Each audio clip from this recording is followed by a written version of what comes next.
The stars gleamed like distant jewels against the black canvas of space. Among them, the exploration vessel Horizon glided silently, its white hull reflecting the light of a nearby sun.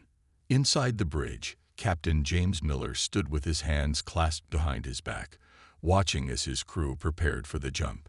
"Status report," he said, his voice calm but firm. Tom Reed, the ship's navigator, looked up from his console. "Wormhole coordinates locked in, Captain.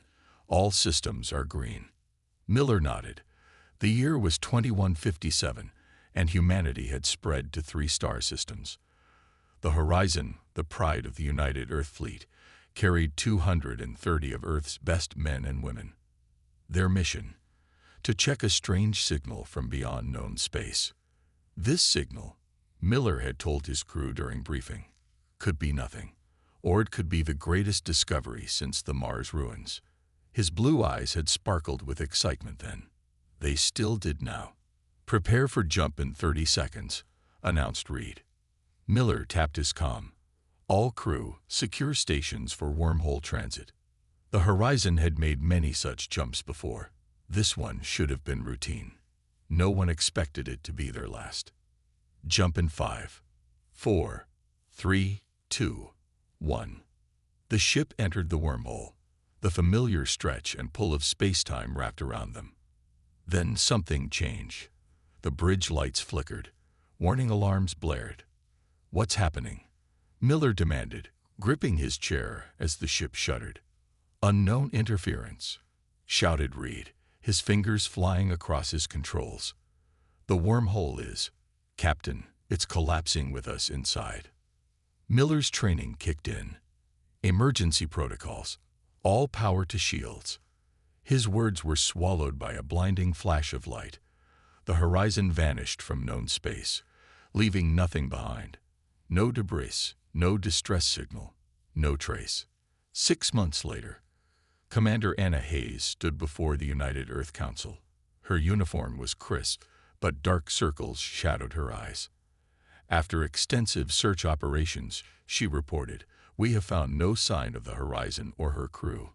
We must conclude that the ship was lost during wormhole transit." The council chamber fell silent. 230 lives. Gone. "The official record will show this as a navigational accident," said Admiral Frank Thompson. His voice was heavy. "The families will be notified. The case will be closed." Hayes nodded stiffly, though something in her gut told her this wasn't right. The Horizon had been fitted with the best technology humanity had. Captain Miller was experienced, careful. A simple navigation error seemed wrong. But she had no evidence to suggest otherwise, only a feeling. In her small apartment in New Washington, Lisa Miller stared at the "missing in action" notice on her screen. Her father's official fleet photos smiled back at her. Captain James Miller looked strong, confident, immortal. The room around her was cluttered with star charts and technical readouts. As a junior analyst in fleet intelligence, she had access to information most civilians didn't. She had spent every free moment since the Horizon's disappearance looking for answers. "They're wrong, Dad," she whispered. "You didn't just make a mistake." Lisa pulled up the sensor logs from the day the Horizon vanished. She had reviewed them 100 times already, but something kept drawing her back. The wormhole's energy signature had changed moments before the ship jumped. It was subtle. So subtle the Horizon's crew might not have noticed until too late. Her terminal beeped with an incoming message. It was from Commander Hayes. "I've been reassigned," the message read. "They're shutting down the search completely." "I'm sorry, Lisa. I tried." Lisa closed her eyes, fighting back tears. She was alone now. Her gaze fell on a photo on her desk, her father standing beside her at her Fleet Academy graduation just a year ago. His words echoed in her memory. "The truth is out there among the stars, Lisa. Our job is to find it, no matter how long it takes." With new resolve, she turned back to her screen and started a fresh search. 2 weeks later, Lisa sat in a quiet corner of the Fleet Intelligence Archives. Few people came here anymore. Most records were digital. But Lisa had discovered that not everything made it into the official databases. "Request granted," said the aging computer terminal. A dusty file appeared before her. The file contained reports of unexplained ship disappearances going back 20 years. Most were small vessels, research ships, mining operations. Nothing as large or important as the horizon. But the pattern was there if you knew to look for it. All had vanished near the edges of human space. All had reported unusual sensor readings before contact was lost. All cases had been closed as accidents or equipment failure. Lisa's heart raced. This was something. Not proof, but something. A shadow fell across her desk. She looked up to see Director Marcus Wells, her supervisor. "Working late again, Miller?" he asked, his tone casual but his eyes sharp. Lisa quickly closed the file. "Just catching up on some reports, sir." Wells nodded slowly. "Your performance reviews are excellent, but your colleagues are concerned. It's been 6 months since your father's ship was lost. Perhaps it's time to move forward." Lisa forced a smile. "I'm fine, sir. Really." "Good." He turned to leave, then paused. "Oh, and Lisa, the archived cases section is restricted to level 5 clearance and above. You're level 3. After he left, Lisa sat frozen. He knew what she was doing, yet he hadn't reported her. Not yet. Was it pity, or something else? That night, Lisa packed up her apartment. She loaded her personal terminal with all the data she had gathered. If she was going to continue this search, she couldn't do it from inside Fleet Intelligence. There were too many eyes watching. As dawn broke over New Washington, she sent a resignation letter to Director Wells. His reply came almost instantly. "Resignation accepted. Good luck, Miller. Be careful who you trust." Lisa stared at those last words for a long time. Then she deleted the message and boarded a transport to the outer colonies, where Earth's rules were looser and questions about the past were less common. She didn't know yet that it would take 10 years to find the truth. She didn't know about the Vexor Dominion or their plans. She didn't know that one day the horizon would return, transformed, and bearing terrible secrets. She knew only that her father was out there somewhere, and that something or someone had taken him. That was enough to start with. 10 years passed like a slow-moving star. Humanity grew stronger, spreading to 5 star systems. New colonies, new ships, new hope, but also new troubles. Lisa Miller was no longer young and naive. At 35, her face had hardened, and her eyes held the sharp look of someone who had seen too much. Her small office on Outpost 7 buzzed with screens and data feeds from across human space. "Another border incident," she muttered, reading the latest report. A human mining ship had been attacked near the edge of the Vega system. The aliens responsible called themselves the Vexor Dominion. 10 years ago, humans had barely known the Vexor existed. Now they were impossible to ignore. Tall, with gray skin and 4 arms, they claimed that humans were invading their ancient territory. Small fights had broken out along the borders. Nothing big yet, but Lisa sensed something worse coming. She had earned a new position over the years, senior intelligence officer. People respected her work now. They listened when she spoke, but not enough, she thought bitterly. Her computer beeped with a private message. It was from Ben Davis, her best source inside Fleet headquarters. "Got something," it read. "Meeting. Usual place." The bar was dark and noisy. Perfect for people who didn't want to be noticed. Ben sat in the corner, nursing a drink. He looked tired. "This better be good," Lisa said, sliding into the seat across from him. I was about to crack the Orion files. Ben slid a small data chip across the table. "Better than good. It's the missing piece, Lisa. 10 years of your life in one little package." Lisa's heart skipped. The horizon? Not directly. But it's all connected. Ben leaned closer. "The Vexor have been watching us for decades. Not just watching, studying.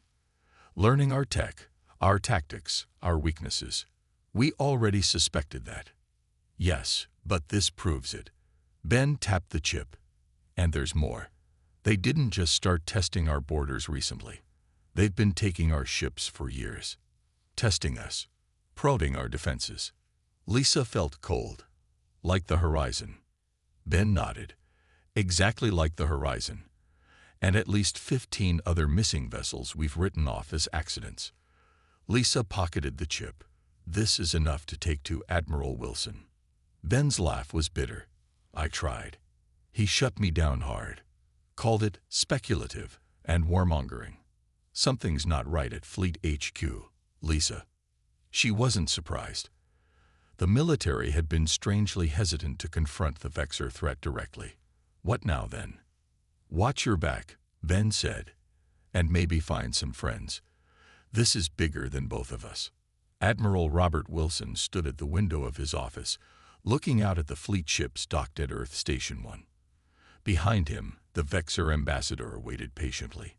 Your proposal is interesting, Ambassador Krell, Wilson said finally. But giving up our expansion rights in 3 systems is a big ask. Krell's 4 arms remained perfectly still, a sign of respect in Vexor culture. The technology we offer in exchange would advance your fleet by at least 50 years. Admiral, a fair trade, we believe. Wilson turned. The alien's calm confidence bothered him. The Vexor always seem to know more than they should. Many in Earth's government will see this treaty as surrender, he said. Then help them see it as wisdom instead, Krell replied smoothly. Peace between our peoples is possible, Admiral, but only if boundaries are respected. After the ambassador left, Wilson sat heavily in his chair. The treaty made sense. Earth wasn't ready for a full conflict with the Vexor. Their technology was superior, their numbers unknown but suspected to be vast. Yet something about Krell always left him uneasy, like talking to a predator that was deciding whether to pounce. His computer alerted him to a message from security. Lisa Miller had been spotted on Earth, meeting with one of his staff officers, the same Lisa Miller who kept digging into old ship disappearances, who kept asking questions about the Vexor that no one wanted answered. Wilson sent a short reply. Keep watching her. In her small hotel room, Lisa reviewed the data Ben had given her. It was worse than she had feared. The Vexor had been collecting human ships for over 30 years, testing weapons on them, sometimes keeping the crews for study. The records were incomplete, but the pattern was clear. And now the proposed treaty would give the Vexor access to key human systems under the guise of technology exchange. It was a trap. It had to be. Lisa sent secure messages to the small network of allies she'd built over the years. People who shared her suspicions, who had lost family on ships that vanished without explanation. One by one, they responded with the same message. We're with you. It wasn't much, a dozen people scattered across human space. But it was a start. Her computer suddenly locked up. A security alert flashed across the screen. Unauthorized access detected. Someone was tracking her, breaking through her security. Lisa quickly pulled the data chip from her computer and slipped it into her pocket. She grabbed her go bag. Always packed, always ready. Old habits from years of living on the edge. As she reached the door, it slid open. 2 fleet security officers stood there. Lisa Miller, one asked, though they clearly knew who she was. Admiral Wilson would like to speak with you. Lisa forced a calm smile. Of course. Let me just get my coat. As the guard turned slightly, Lisa made her move. A quick jab to the throat. A dirty trick she'd learned in the outer colonies. The guard dropped. The second reached for his weapon, but Lisa was already moving, driving her knee into his stomach. Seconds later, she was running down the back stairs of the hotel. Alarms blared behind her. This wasn't how she had planned to spend her first day back on Earth. But at least now she knew for certain. Her suspicions had been right all along. The question was no longer if the Vexor were a threat. The question was how deep their influence already reached into human leadership. She escaped. Admiral Wilson asked, his voice dangerously calm. Yes, sir. She appears to have had training we weren't aware of. Wilson dismissed the security officer with a wave. This was getting out of hand. Lisa Miller and her theories were becoming more than an annoyance. His private line beeped. The ID showed only a symbol, a triangle within a circle. The Vexer's secure channel. Yes, he answered. The treaty signing must be moved forward, Krell's voice said without greeting. There have been complications. What complications? Wilson demanded. A ship has been detected approaching the Sol system. A ship that should not exist anymore. Wilson felt a chill. Which ship? The answer made his blood run cold. The horizon. The alert sirens woke everyone on Earth Station 1. Red lights flashed in every corridor. People ran to their stations, faces tight with fear. Unknown vessel approaching Earth at high speed. The automated warning repeated. This is not a drill. In the station's control center, Admiral Wilson stared at the main screen. The ship appeared as a large blip, moving faster than any human or Vexer vessel should be able to travel. Have they responded to our hails? He demanded. No, sir, a young officer replied. But they're using old fleet codes to bypass the defense grid. Codes that haven't been used in 15 years, Wilson finished. His face had gone pale. The main screen flickered, then showed a new message. Simple text on a black background. The horizon hayes return. Lisa Miller was hiding in the basement of an old friend's home when she heard the news. Every screen on Earth was showing the same images. A massive ship entering Earth orbit. It barely resembled the sleek exploration vessel that had vanished 15 years ago. This horizon was nearly 3 times larger. Its once white hull was now dark gray, covered with scars and strange additions that looked like they came from alien technology. Parts of it seemed to have been built from completely different ships, cobbled together. It can't be, whispered her friend, Mark, an ex-fleet engineer. The horizon didn't have those weapon systems, or that drive configuration. That's not even human tech. But Lisa knew. Somehow, impossibly, her father's ship had returned. I need to get up there, she said. Mark looked at her like she was crazy. You're a wanted woman, Lisa. The moment you step into any spaceport, they'll arrest you. Lisa smiled grimly. Then I won't use a spaceport. 6 hours later, Lisa was aboard a small maintenance shuttle heading toward Earth Station 1. Mark had called in old favors, getting her aboard as part of a repair crew. Her heart pounded as they approached the massive station. The horizon was docked at the far end, surrounded by fleet security ships. Even from a distance, it looked wrong. Dangerous. As her shuttle docked at a service bay, an announcement echoed through the station. All available personnel with security clearance level 5 and above report to Docking Bay 12 for the Horizon delegation.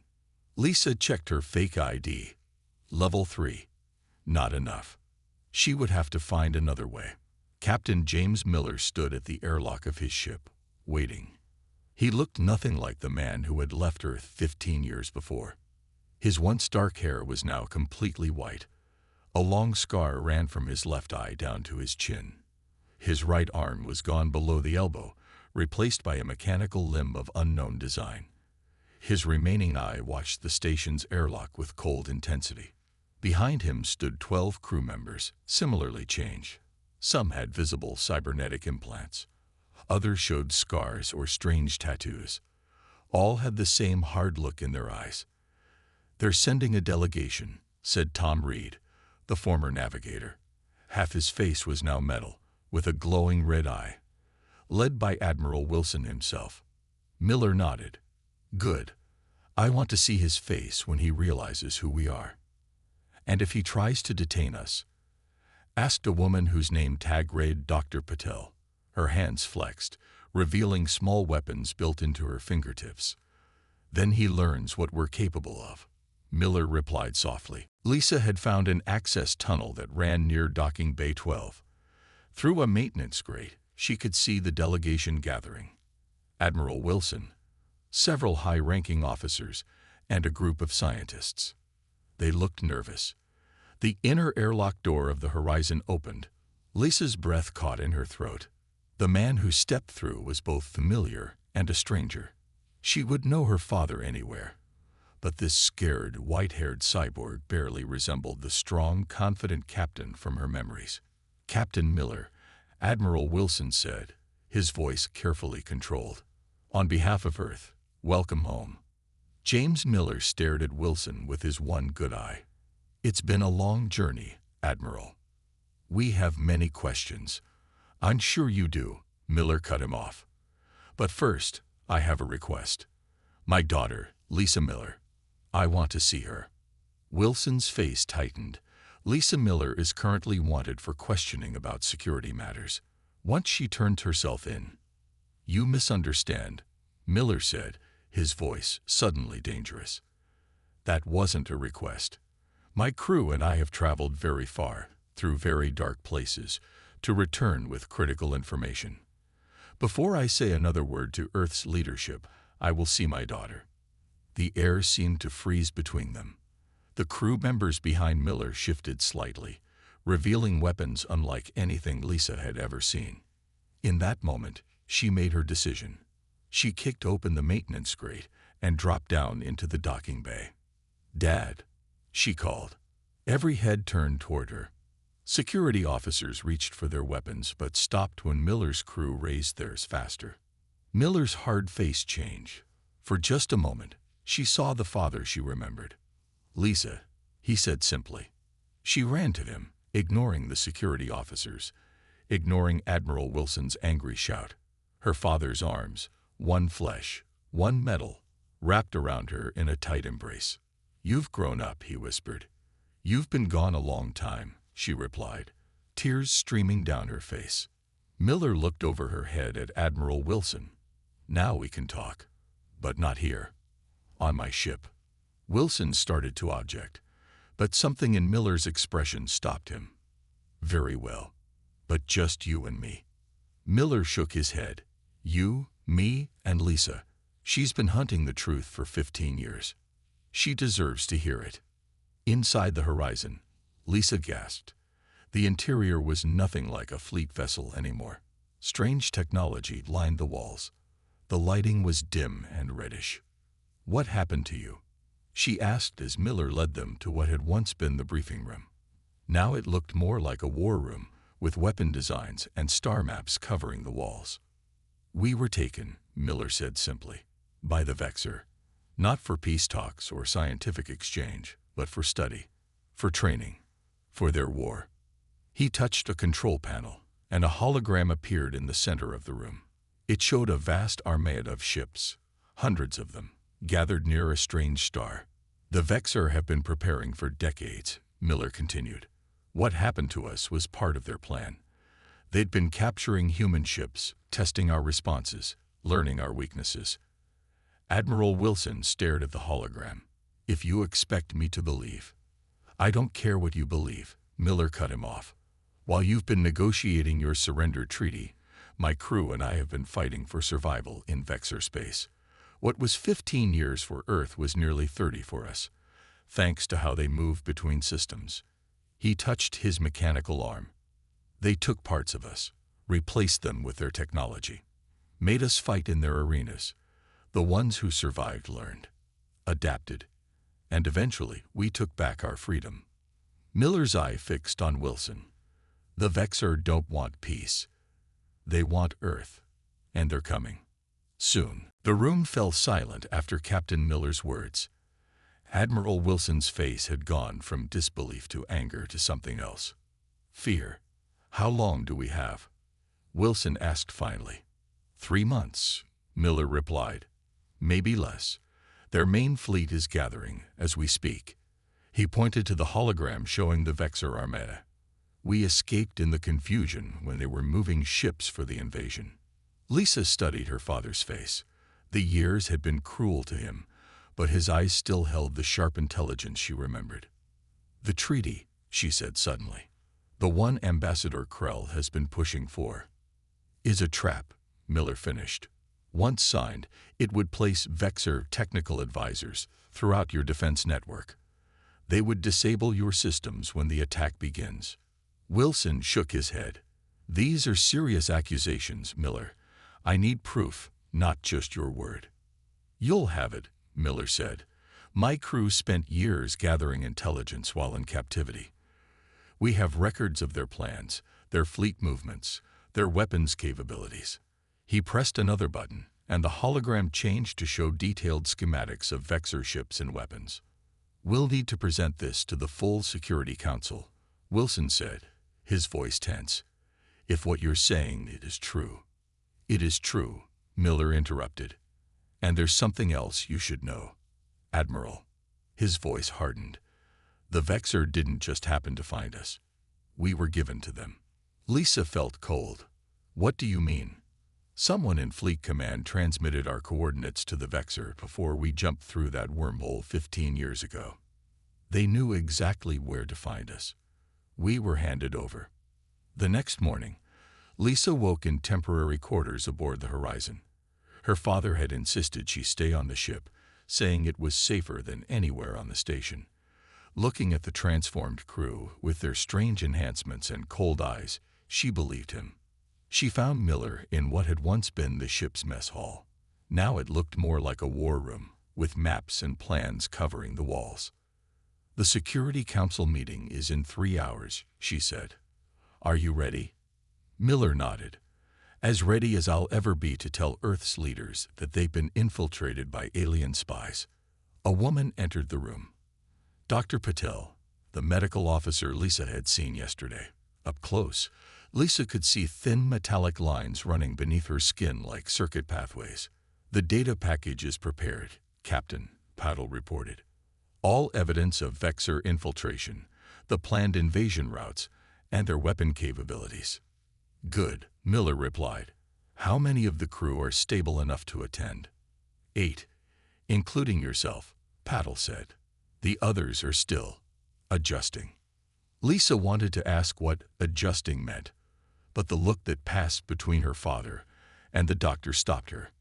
Dad, she said when they were alone again, what did they do to you, all of you? Miller was quiet for a long moment.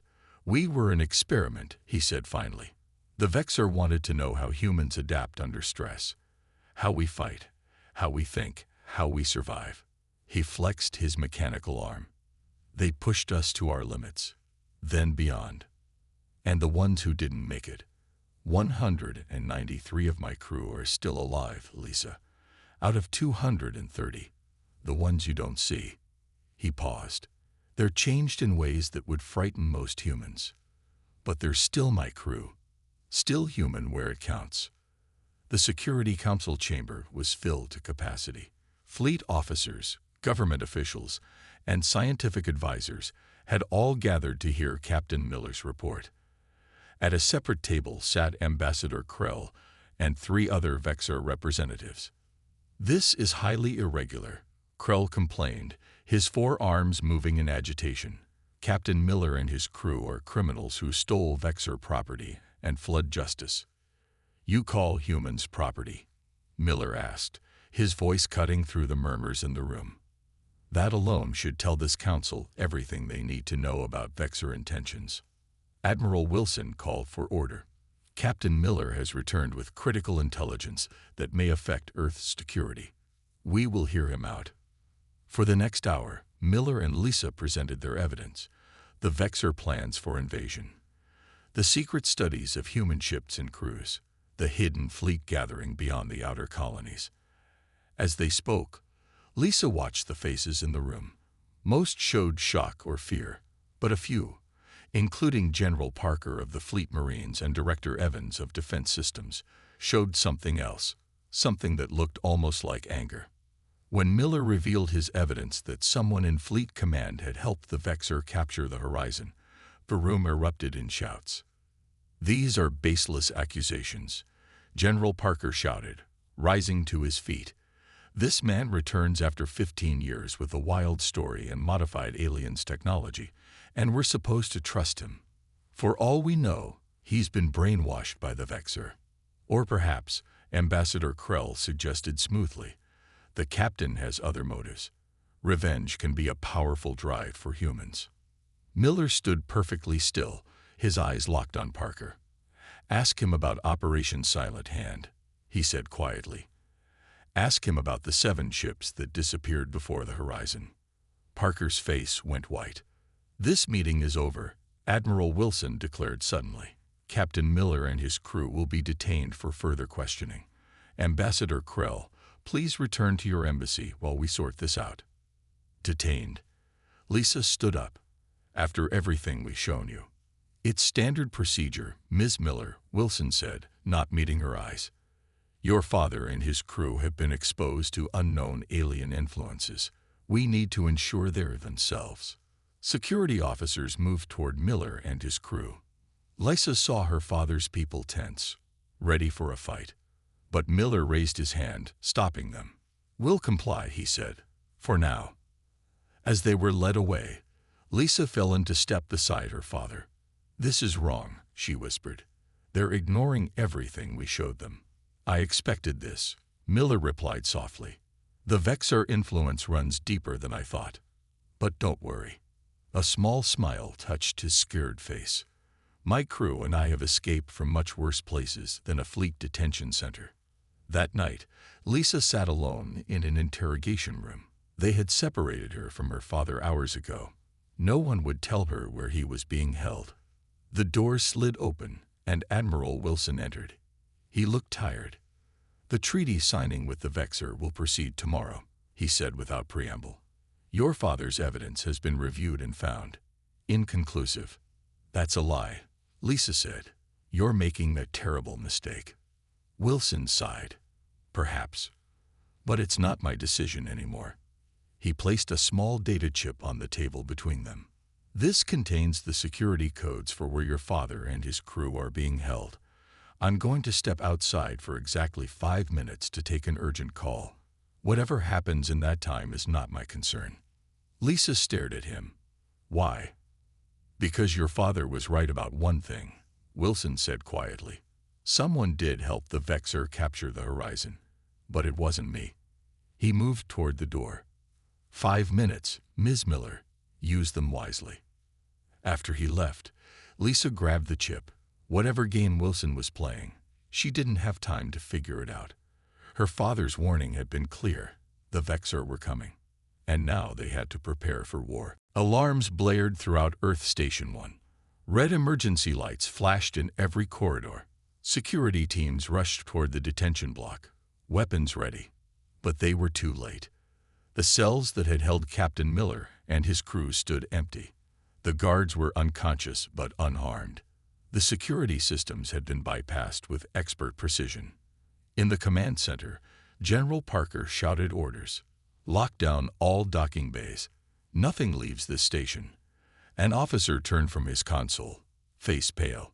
Sir, the Horizon just launched. They've already cleared the defensive perimeter. Parker's face turned red with rage. How is that possible? Fire on that ship. Now. We can't, sir, another officer reported. Weapon systems are offline. Someone uploaded a virus into the main computer.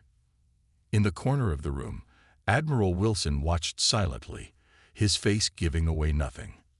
Aboard the Horizon, Lisa stood on the bridge beside her father. The transformed ship accelerated away from Earth Station 1 at impossible speed. They'll come after us, she said. Miller nodded. Let them try. This ship isn't what it used to be. He turned to his crew, his voice firm with command. Begin Phase 1. Around the bridge, the scared and enhanced crew members moved with purpose. Tom Reed, the navigator with the metal face, looked up from his station. Target coordinates locked, he reported. Weapons charge. Lisa looked at the main screen. It showed a small station hidden in the shadow of Mars. What is that? A Vexar forward base, Miller explained. One of 12 they've secretly established throughout our solar system. Staging points for their invasion. How did they hide them from us? They didn't have to. Miller's voice was grim. General Parker and others gave them access, helped them prepare. The Horizon approached the hidden station. No alarms sounded. No defenses activated. They're not expecting us, Dr. Pidle said from her station. Their systems still recognize our Vexar access codes. Miller nodded. Fire. The weapons that the Vexar had added to the horizon during its transformation now turned against their creators. Beams of energy unlike anything in Earth's arsenal lashed out, cutting through the station's shields like they weren't there.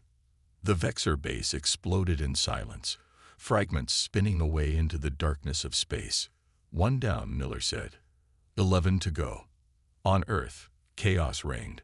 News of the Horizon's return had leaked to the public. Reports of a rogue captain claiming alien infiltration spread like wildfire. People demanded answers. In an emergency session of the World Council, Ambassador Krell stood before Earth's leaders. "These are the actions of a madman," Krell declared, his four arms moving in agitation. "Captain Miller is disturbed from his long captivity.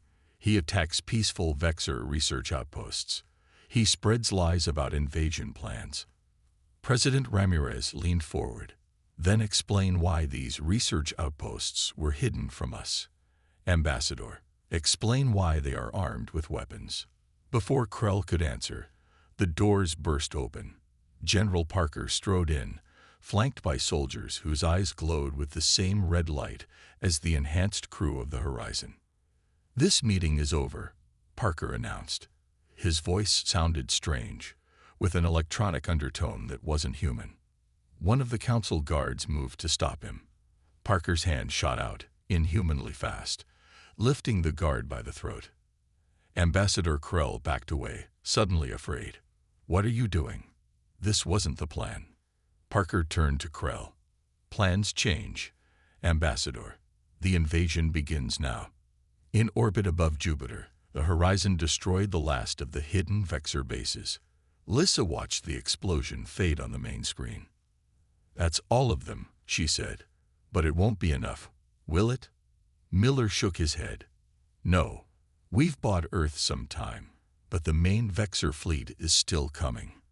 He turned to his communications officer. "Any response from Earth?" "Nothing official," the officer replied. "But we're picking up emergency broadcasts. Something's happening at the World Council meeting. Reports of fighting. Soldiers with glowing red eyes." Lisa and Miller exchanged a look of horror. "They've activated their sleeper agents," Miller said. "We're too late." The main screen suddenly showed a new threat. 20 ships emerging from behind Europa, Jupiter's moon. Their design was unmistakably Vexar. They were hiding a reserve force, Tom Reed reported. Battle cruisers, heavily armed. Miller straightened, his scared face set with determination. "All crew to battle stations. We make our stand here." On Earth, the situation grew desperate. The Vexar sleeper agents, humans who had been secretly modified over years, revealed themselves across the planet. Key defense systems went offline. Communication networks failed. In the chaos, Admiral Wilson gathered what loyal forces he could. He had received one last message from the Horizon before communications were cut. "Earth com prom biasid. VEXAir main fleet 3 days out. Holding action at Jupiter. Find Lisa's network." Wilson had never met most of the people in Lisa Miller's secret network. People who had lost family on ships taken by the Vexar. Scientists who had questioned strange readings. Soldiers who had reported suspicious orders. But now they were Earth's last hope. The battle at Jupiter was brutal. The Horizon, despite its enhancements, was still one ship against 20. Shields at 30%. Dr. Paddle reported as another blast rocked the ship. "We can't take much more of this." On the main screen, Miller watched 3 Vexar ships closing in. Behind them loomed the largest ship in the enemy fleet, a massive command vessel. "There," Miller said, pointing. "That's their commander. I recognize the ship markings. Supreme Director Vasix, the one who ordered the Horizon captured." Lisa asked. Miller nodded, his hand clenching. "The architect of everything that happened to us. Of the whole invasion plan." He turned to Reed. "Set a collision course." Lisa grabbed his arm. "Dad, no. We can't win this battle." Miller said softly. "But we can make sure Vasix doesn't reach Earth. Without their supreme commander, the Vexor fleet will be in chaos. There has to be another way." Miller started to respond when a new alert sounded. Reed looked up in surprise. "Multiple ships exiting light speed," he reported. They're human ships, dozens of them." The main screen showed a miracle. Earth ships appearing around Jupiter. But not just regular fleet vessels. These ships have been modified, upgraded with technology that the normal fleet didn't possess. A transmission came through. Admiral Wilson's face appeared on screen. "Captain Miller," he said, "your daughter's network was larger than you knew. Scientists, engineers, they've been studying the Vexor for years, building weapons in secret, preparing." Miller stared in disbelief. "You knew." "Not everything," Wilson admitted. "Not about the sleeper agents or the full invasion plan, but enough to know we needed to be ready." The Earth ships engaged the Vexor fleet, their new weapons cutting through enemy shields. Miller turned to his crew. "Change of plans. Target Vasix's command ship. All weapons." The battle that followed would be told in stories for generations to come. How the returned Horizon led Earth's secret fleet against the Vexor. How Captain Miller, using all he had learned during his captivity, exploited weaknesses the Vexor never thought humans would discover. When Supreme Director Vasix's ship exploded in a blinding flash, the remaining Vexor vessels retreated, jumping to light speed. On Earth, the activated sleeper agents suddenly lost coordination. Without their leader's guidance, they were captured or killed. Ambassador Krell and the other Vexor representatives were taken prisoner, their plans exposed. The main Vexor invasion fleet, learning of Vasix's death, halted at the edge of the solar system. Without their supreme commander, they hesitated, giving Earth time to prepare its defenses. 1 month later, Lisa stood with her father on the observation deck of the rebuilt Earth Station 1. Captain Miller looked different. The fleet medical team had offered to replace his Vexor implants with human versions, but he had refused. "These are part of me now," he had told them. "They remind me of what we fought for, what we survived."